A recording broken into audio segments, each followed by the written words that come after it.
नमस्कार मित्रों, आप सबको आज स्वतंत्रता दिवस की बहुत बहुत बधाई। आज हमको 79 ईयर्स 79 वर्ष हो चुके हैं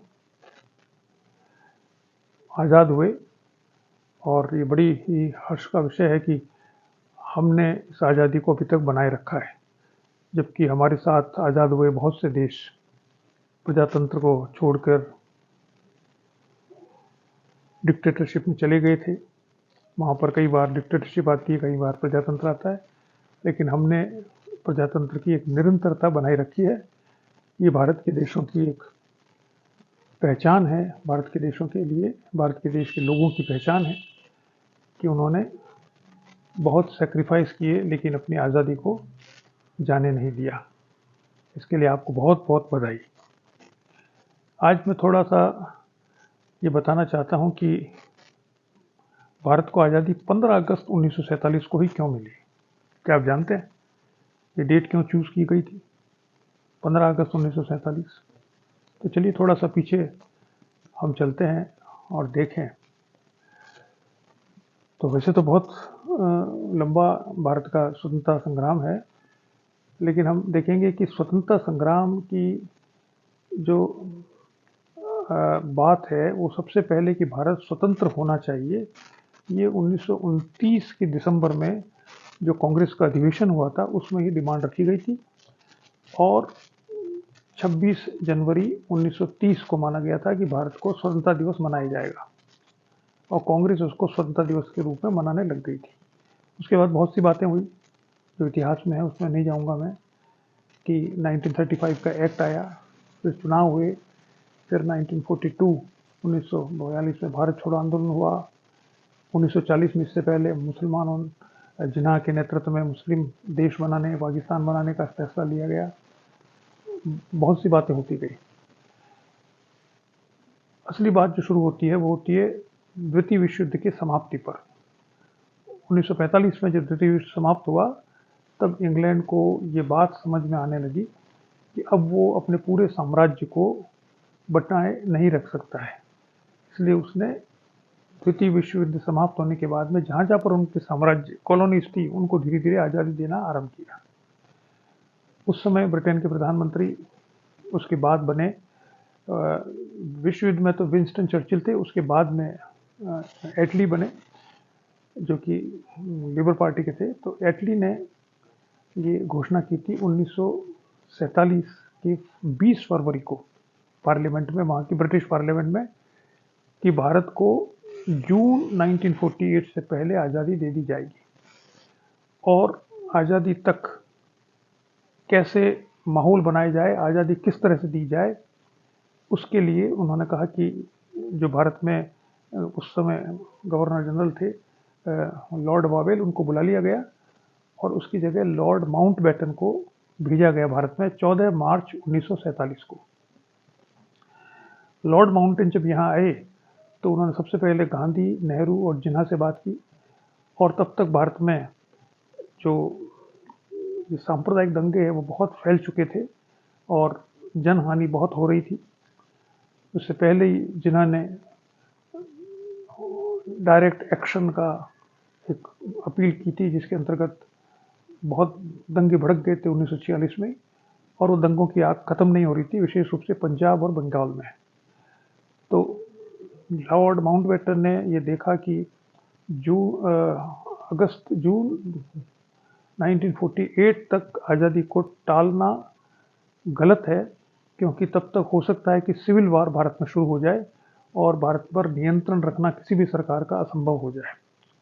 इसलिए उन्होंने 2 जून 1947 को ये घोषणा की, जिसे कहा जाता है माउंटबेटन प्लान।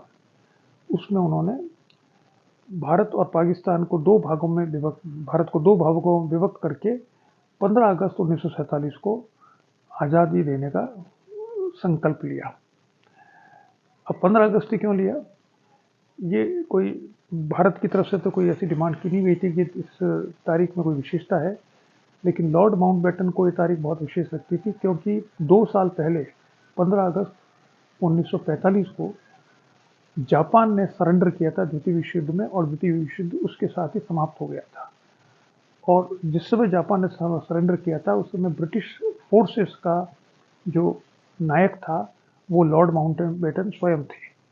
तो उनके नेतृत्व में जापान ने और दूसरे देशों ने सरेंडर किया था, इसलिए उनको वो दिन बहुत प्रिय था।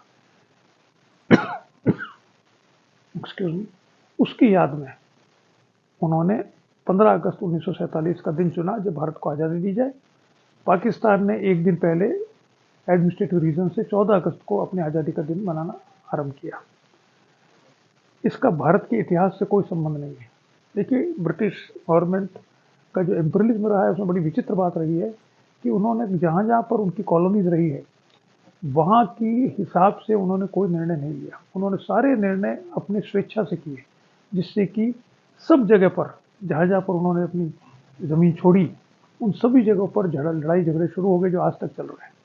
अब देखिए, इसराइल बना, साउथ जो अरब कंट्रीज थे उसमें जो डिवीज़न हुए हैं उसमें कोई तारतम्य नहीं है, कोई तर्क नहीं है, कोई जो वहाँ के जो समुदाय थे उनकी भावनाओं को ध्यान में नहीं रखा गया है।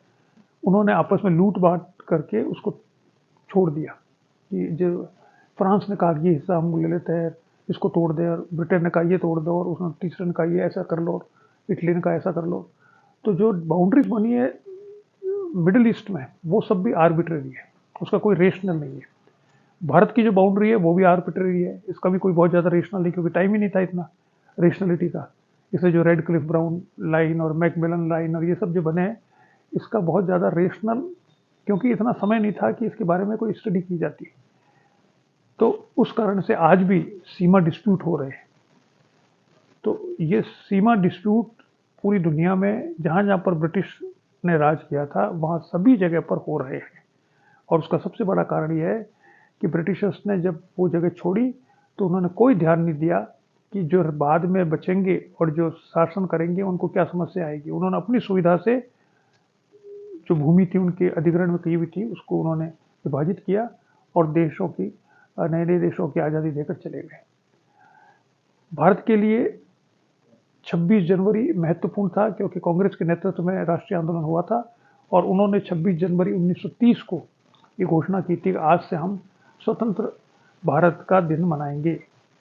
इसलिए भारत में ये कहा कि 15 अगस्त को तो आज़ाद कर दी है, लेकिन जो कॉन्स्टिट्यूंट असेंबली थी उसने जब अपनी रिपोर्ट प्रस्तुत की 1949 26 नवंबर को, जब उन्होंने कॉन्स्टिट्यूंट असेंबली खत्म हुई, उसके बाद उन्होंने तय किया कि संविधान को हम 26 जनवरी 1950 से लागू करेंगे, जिससे कि वो जो लीगेसी भारत की स्वतंत्रता संग्राम की थी वो कायम रह सके। इसलिए आज हम 15 अगस्त को मनाते हैं हमारी आज़ादी का दिन, और 26 जनवरी को मनाते हैं हमारे रिपब्लिकन डे, हमारे गणतंत्र बनने के दिन को। ये एक छोटी सी स्टोरी है, जो स्टोरी तो क्या है, फैक्ट्स हैं जिनको आपको ध्यान में रखना चाहिए, क्योंकि आपसे पूछा जा सकता है भाई 15 अगस्त को क्यों हुआ भारत आज़ाद, या आपको मालूम होना चाहिए, आप राजनीति विज्ञान के अध्येता हो इसलिए। ठीक है, नमस्कार।